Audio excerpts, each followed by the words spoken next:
നാലാമത്തെ estate, fourth estate എന്നുള്ള രീതിയിൽ സമൂഹത്തെ ചലിപ്പിക്കുവാനും മാറ്റുവാനും ദിശാബോധം നൽകുവാനും വലിയ ഉത്തരവാദിത്വത്തോടു കൂടി വന്ന ഒരു രംഗമാണ് ജേർണലിസം. പത്രപ്രവർത്തനം, മാധ്യമപ്രവർത്തനം. മഞ്ഞ പത്രങ്ങളുണ്ട്, മഞ്ഞ പ്രസിദ്ധീകരണങ്ങളുണ്ട്, അശ്ലീല പത്രങ്ങളുണ്ട്, പത്രങ്ങളെക്കാൾ ഒരു അശ്ലീല പ്രസിദ്ധീകരണങ്ങളുണ്ട്, അതെല്ലാം ഉണ്ട്.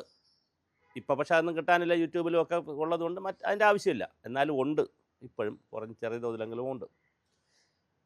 പക്ഷേ മുഖ്യധാര മാധ്യമം പ്രവർത്തനം, അത് ചാനൽ പ്രവർത്തനമായാലും പത്രപ്രവർത്തനമായാലും മാസിൻ്റെ സിദ്ധാന്തങ്ങൾക്കനുസരിച്ച് മുന്നോട്ട് പോകുന്ന കാലമായിരുന്നില്ല. പത്രങ്ങളുടെയും ചാനലുകളുടെയും സിദ്ധാന്തങ്ങൾക്കനുസരിച്ച് മാസ് വരുന്ന കാലമായിരുന്നു. പലപ്പോഴും മലയാള മനോരമ, മാതൃഭൂമി, കേരള കൗമുദി പോലുള്ള പത്രങ്ങൾ ജനങ്ങളുടെ ചിന്താശക്തിയെ വലുതായി സ്വാധീനിച്ചിട്ടുണ്ട്. കമ്മ്യൂണിസ്റ്റുകാരനായാൽ രാവിലെ കഴിച്ചാൽ ചായ കുടിച്ചില്ലെങ്കിലും ദേശാഭിമാനി വായിച്ചില്ലെങ്കിൽ, CPI-കാരനായാൽ ജനൈകം വായിച്ചില്ലെങ്കിൽ, മുസ്ലിം ലീഗാരനായാൽ ചന്ദ്രിക വായിച്ചില്ലെങ്കിൽ ഏതുകൊണ്ടൊരു അസ്വസ്ഥത വരും. ബാത്റൂമിലൊന്നും പോകാൻ പറ്റത്തില്ല, വല്ലാത്ത അസ്വസ്ഥത വരും. പ്രത്യേകിച്ച് ദേശാഭിമാനിയൊക്കെ വായിച്ചില്ലെങ്കിൽ സഹാക്കൾക്ക് വലിയ അസ്വസ്ഥത വരും. പണ്ട് തമാശയ്ക്ക് ഇങ്ങനെ പറയാറുണ്ട്, രാവിലെ ഒരു ബീഡിയും വലിച്ച് ദേശാഭിമാനി പത്രമില്ലെങ്കിൽ ബാത്റൂമിൽ പോകില്ല, പഴം കഴിച്ചാലൊന്നും പോകില്ല. പിന്നെ അതുപോലെ തന്നെ പരിപ്പുവടയും ചായ ഇല്ലെങ്കിൽ കമ്മിറ്റി കൂടാൻ പറ്റില്ല എന്നൊക്കെ പറയാറുണ്ടായിരുന്നു. അങ്ങനെ പത്രങ്ങളും ചാനലുകളും മനുഷ്യൻ്റെ നന്മയെയും തിന്മയെയും എല്ലാം നിശ്ചയിച്ചിരുന്ന കാലം അസ്തമിച്ചു. സോഷ്യൽ മീഡിയ വന്നതോടുകൂടി ആർക്കാണോ പെർഫോമൻസ് ഉള്ളത്, അത് ബിഗ് ബോസിലെ ആളായാലും മതി. ഇപ്പോൾ ബിഗ് ബോസിലെ 2 പേർ വളരെ പ്രധാനപ്പെട്ട 2 പാർട്ടിയുടെ ക്യാൻഡിഡേറ്റ് ആവുകയാണ്. എന്താണ് രാഷ്ട്രീയ പാരമ്പര്യം, എന്താണ് രാഷ്ട്രീയ പ്രവർത്തനം? ബിഗ് ബോസിൽ വന്നു, അത്രയേ ഉള്ളൂ. ബിഗ് ബോസ് എന്ന പരിപാടി ഈ സമൂഹത്തിന് എന്ത് മാറ്റമാണ് ഉണ്ടാക്കിയത്, അല്ലെങ്കിൽ എന്താണ് സമൂഹത്തിന് നൽകിയ സന്ദേശം? കുറേ ആളുകൾ, നടീനടന്മാരും സീരിയൽ താരങ്ങളും ഒക്കെ വന്ന് അർമാദിച്ചു, കുറേ ബഹളങ്ങൾ ഉണ്ടാക്കിയ ഒരു പ്രോഗ്രാം മോഹൻലാലിന് ഉള്ളതുകൊണ്ട് അത് ആളുകൾ കണ്ടു. ഏഷ്യാനെറ്റും മോഹൻലാലും ഒക്കെ ആയതുകൊണ്ട് ജനം കണ്ടു. ഇപ്പോൾ സൂര്യ TV-യിൽ വന്നത് പൊളിഞ്ഞ് പപ്പടമായില്ല. ഇതിനു മുമ്പ് ആദ്യം തുടങ്ങിയത് അവരല്ലേ, റിയാലിറ്റി ഷോ. മറ്റൊരുപാട് ചാനലുകൾ വരുന്നു, അതൊന്നും സക്സസ് ആവുന്നില്ലല്ലോ. ഇത് മോഹൻലാലിന് അംബാസഡർ വെച്ച് ചെയ്തതുകൊണ്ടും ഏഷ്യാനെറ്റിൽ വന്നതുകൊണ്ടും ഒക്കെയാണ് അത് അങ്ങനെ പോയത്. അതിൻ്റെ വീഡിയോ അല്ല നമ്മളിപ്പോൾ. ഞാൻ പറഞ്ഞു വരുന്നത്, ശശികുമാർ എന്ന് പറയുന്ന ഇന്ത്യയിലെ, ഏഷ്യയിലെ അറിയപ്പെടുന്ന പത്രപ്രവർത്തകനാണ് ഏഷ്യാനെറ്റ് തുടങ്ങിയത്. ശശികുമാർ ഒരു പരിപാടി അവതരിപ്പിച്ചിട്ടില്ല, പക്ഷേ ചീഫ് എഡിറ്ററായിരുന്നു, ഫൗണ്ടറായിരുന്നു. അത് കഴിഞ്ഞ് മോഹനൻ വന്നു, ഏഷ്യാനെറ്റിൽ മോഹനൻ വന്നു, ഒരു പരിപാടി അവതരിപ്പിച്ചിട്ടില്ല അദ്ദേഹം. 1-2 ഇൻ്റർവ്യൂവിലൊക്കെ വരുമെന്നുള്ളതല്ലാതെ കാണാൻ സുന്ദരനുമല്ല, ഒരു ചാനലിൽ വരുന്ന ഒരു സൗന്ദര്യമുള്ള മുഖമൊന്നുമല്ല. അങ്ങനെ നിങ്ങൾ ഓരോ ചാനലുകൾ എടുത്ത് നോക്കൂ.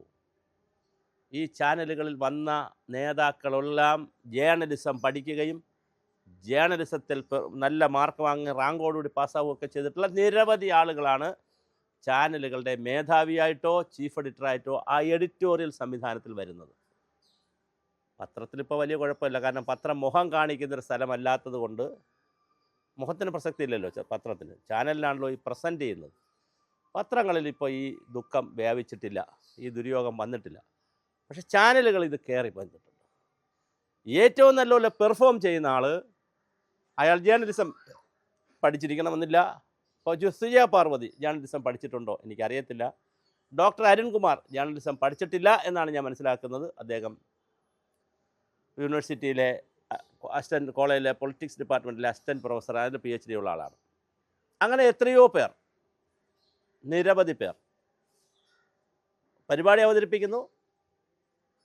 കാണാനൊരു സൗന്ദര്യമുണ്ടായിരിക്കും, ഒരു മെയ്വഴക്കമുണ്ടായിരിക്കും, ഒരുപാട് സോഷ്യൽ മീഡിയയിൽ റീച്ച് ഉണ്ടാക്കും, അത് PR വർക്ക് വഴി ഉണ്ടാക്കും, അല്ലാതെയൊക്കെ ഉണ്ടാക്കും, പലതരത്തിലുണ്ടാക്കും.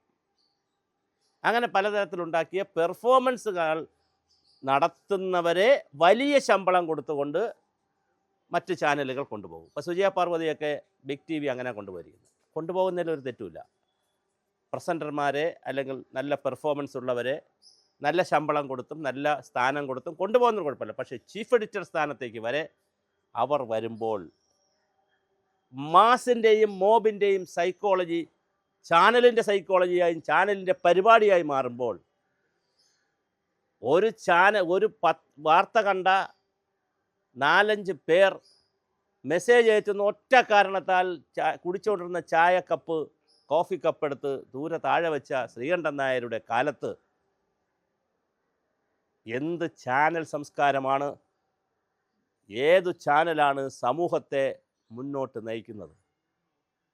നേരിട്ട് അശ്ലീലം പറയുന്നില്ല എന്നേ ഉള്ളൂ, പക്ഷെ സമൂഹത്തെ അധമ വഴിയിലേക്ക് നയിക്കുന്ന, എങ്ങനെയും റീച്ച് കിട്ടാൻ വേണ്ടി, ഇപ്പം നമ്മൾ കേട്ടതാണ് 24-ഉം റിപ്പോർട്ടർ ചാനൽ തമ്മിലുള്ള ചക്കളത്തി പോരാട്ടവും കേസും ഒക്കെ നമ്മൾ കണ്ടതാണ്.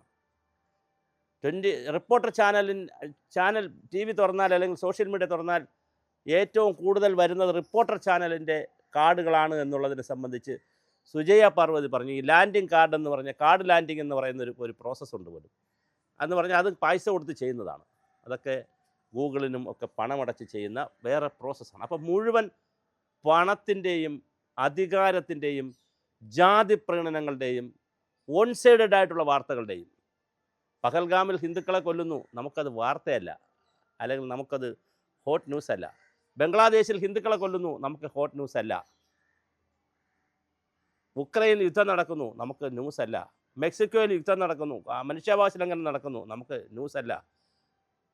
ഇന്നലെ ഇറാനിൽ ഖുമൈനിയെ വധിച്ചപ്പോൾ ലക്ഷക്കണക്കിന് ആളുകൾ അദ്ദേഹത്തിന് അനുകൂലമായി തെരുവിലിറങ്ങി. പക്ഷേ അതുപോലെ ലക്ഷക്കണക്കിന് ആളുകൾ അദ്ദേഹത്തിന് എതിരായും തെരുവിലിറങ്ങി. അദ്ദേഹം മരിച്ചത് എത്രയോ നന്നായി എന്ന് പറഞ്ഞ് തെരുവിലിറങ്ങിയവരുണ്ട്. UAE അടക്കം ദുബായ് അടക്കമുള്ള ആളുകൾ രാജ്യങ്ങളിൽ ലഡു വിതരണം ചെയ്തു ഖമൈനി വധിക്കപ്പെട്ടതിന്. നമുക്കത് വാർത്തയല്ല. നമുക്ക് വൺ സൈഡാണ് നമ്മുടെ കഥകളെല്ലാം. ലവ് ജിഹാദിന് അനുകൂലമായി ലവ് ജിഹാദ് ഉണ്ടെന്ന് പറഞ്ഞ് കുറേ ഹിന്ദു കുട്ടികൾ മുസ്ലിം മതത്തിലേക്കും മറ്റ് മതങ്ങളിലേക്കുമൊക്കെ മാറിപ്പോയത്, ട്രാപ്പ് ചെയ്ത് മാറിപ്പോയ കുട്ടികൾ വന്നിവിടെ പത്രസമ്മേളനം നടത്തി. നമുക്കത് വാർത്തയല്ല. സിനിമ വന്നു അതിനെതിരെ, അത് നമുക്ക് വലിയ വാർത്തയാണ്. ഗണഗീതം പാടുന്നു, നമുക്ക് വാർത്തയാണ്. അതുകൊണ്ടെന്ത് സംഭവിച്ചു? എല്ലാവരും ഇപ്പം ഗണഗീതം പാടുന്ന നിലയിലേക്ക്, ഒരുപാട് സ്ഥലങ്ങളിലേക്ക് പാടുന്ന നിലയിലേക്ക് പോയി. അപ്പോൾ കേരളത്തിലെ മാസിൻ്റെയും മോബിൻ്റെ സൈക്കോളജി അനുസരിച്ച് ചാനലുകളുടെ തിയറികളും ചാനലുകളുടെ വിഷയങ്ങളുമൊക്കെ മാറി മാറി പോകുന്നു എന്ന് മാത്രമല്ല, ചാനലുകൾ നിയന്ത്രിക്കുന്ന സ്ഥലങ്ങളിൽ, ചാനലുകളുടെ എഡിറ്റോറിയൽ ബോർഡുകളിൽ, ചാനലിൻ്റെ ചീഫ് എഡിറ്റർ സ്ഥാനത്തേക്ക്, കണ്ടൻറ് എഡിറ്റർ സ്ഥാനത്തേക്ക് ഒക്കെ വളരെ കൃത്യമായി പെർഫോമൻസ് കാണിക്കുന്നവർ വരുന്ന പെർഫോമർമാർ വരുന്ന പുതിയ യുഗത്തിലാണ് നമ്മൾ താമസിക്കുന്നത്.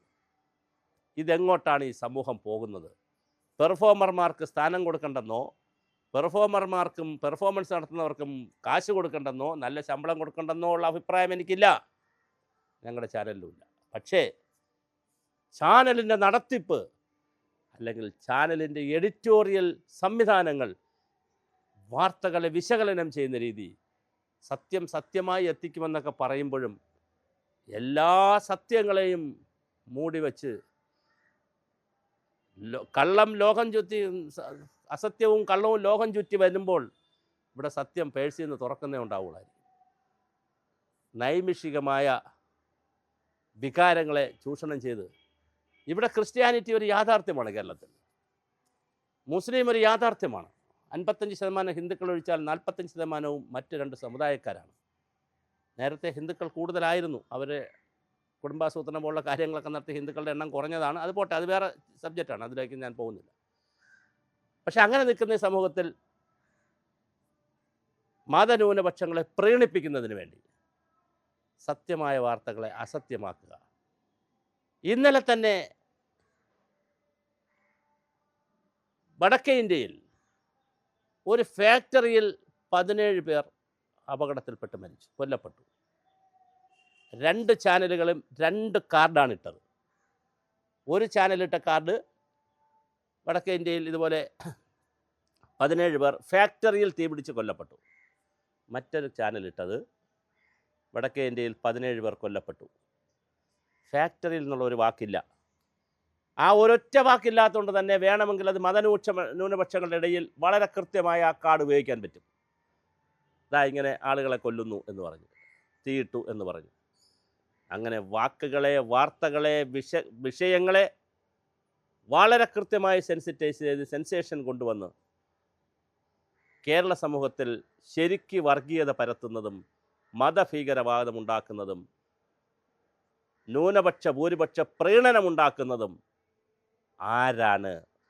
അത് കാണാൻ സോഷ്യൽ മീഡിയയിൽ ആളുണ്ടാവും, അത് പ്രചരിപ്പിക്കാൻ സംഘടിതമായി സോഷ്യൽ മീഡിയയിൽ ടീമുകളുണ്ടാവും, കാശ് കൊടുത്തിരിക്കുന്ന സംഘങ്ങളുമുണ്ടാകും. അതിൻ്റെ സിദ്ധാന്തത്തെ, അതിൻ്റെ വിഷയങ്ങളെ ഏറ്റെടുക്കുന്ന പൊതുമാധ്യമങ്ങളും പൊതു ചാനലുകളും ഉണ്ടാകുന്നു എന്നുള്ളത് അപകടകരമാണ്. ബിഗ് ടി വി പോലുള്ള ടി വികളും, റിപ്പോർട്ടറായാലും ബിഗ് ടി വി ആയാലും 24 ആയാലും ഏത് ചാനലായാലും പെർഫോമർമാരുടേതായി ചാനലുകളുടെ അധികാരം വരുമ്പോൾ യഥാർത്ഥ ജേർണലിസവും സത്യസന്ധമായ വാർത്തകളും കൃത്യമായ വിശകലനവും തത്വാധിഷ്ഠിതമായ നിലപാടുകളുമൊക്കെ എവിടെ പോകും? വകതിരിവില്ലാത്ത, വേർതിരിവില്ലാത്ത കൃത്യമായ യഥാർത്ഥ വാർത്ത കിട്ടാൻ മനുഷ്യർക്ക് അവകാശമുണ്ട്. പക്ഷേ അവകാശം ധ്വംസിക്കപ്പെടുമ്പോൾ നമ്മളും പക്ഷം ചേരേണ്ടി വരുന്നു. പക്ഷം ചേരുന്നിടത്ത് പക്ഷപാതിത്വം മാത്രമേ ഉണ്ടാവുകയുള്ളൂ. ശരി ഒരു കാരണവശാലും അതിൻ്റെ വഴിക്ക് സഞ്ചരിക്കാൻ നമ്മളാരും സമ്മതിക്കുകയുമില്ല. സത്യം അപ്പോഴും വല്ലാതെ ഓരോ അനുനിമിഷവും സത്യത്തെ നമ്മൾ ബലാത്സംഗം ചെയ്തുകൊണ്ടേയിരിക്കും.